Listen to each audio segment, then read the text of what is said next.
YouTube, and welcome back to Entrepreneur Journey with Megan.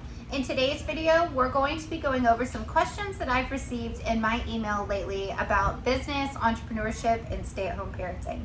So let's get right to it.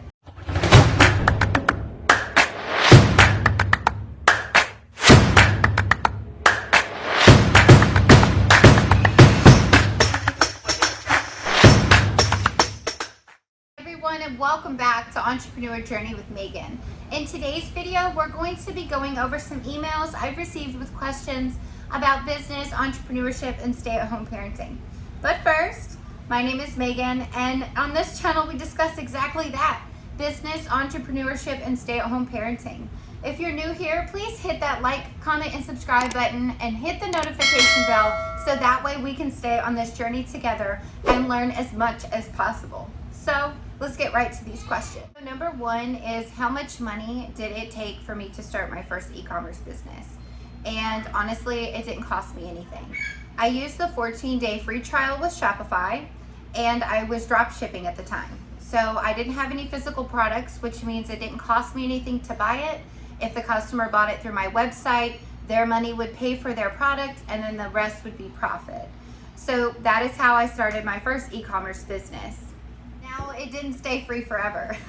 Once I built up my business with enough awareness into the public, it did cost towards $3,000 to $5,000 a month to keep running each and every month. Now, I did have employees as well at the time, and I decided to no longer drop ship, and I kept products at my house. So that also is inventory that was into that cost. The second question is, how much money did I spend in advertising in both my e-commerce and my service business?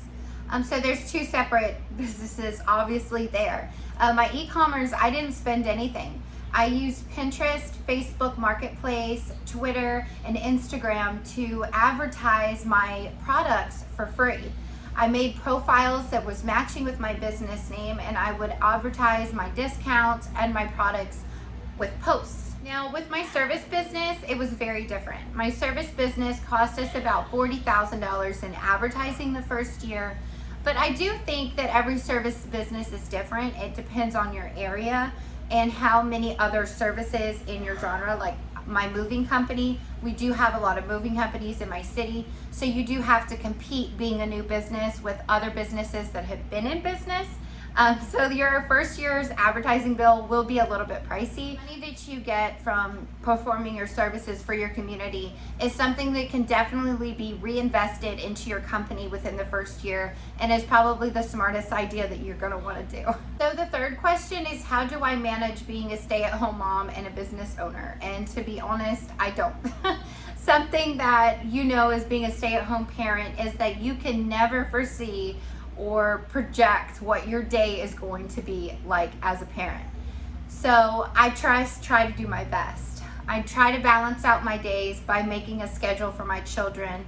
They eat breakfast by a certain time. My daughter goes and takes a nap by a certain time. My son has room time by a certain time. My other kids, I have upstairs private time by a certain time. So it gives the household a quiet time in order for me to make my YouTube videos, or for me to do any business research, make phone calls, do anything that I have to do within that time, so that way I can balance out my work life and my home life.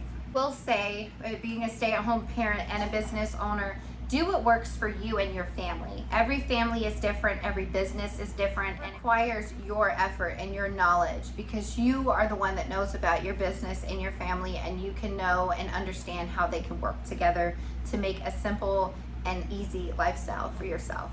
The fourth question was, if you want to start a service-based business, how do you know which one to choose? And my answer is simple: area, area, area. Everybody's city is different. Everybody's community is different.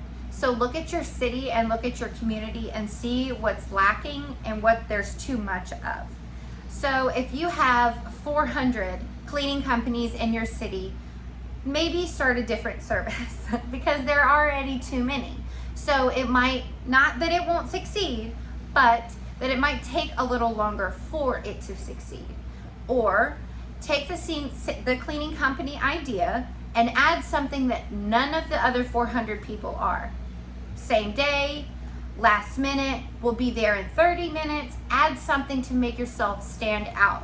So that way you have a higher chance of being successful quicker. And our last question is, how did I know I wanted to be a business owner? Honestly, I didn't. I didn't know anything about business 5 years ago.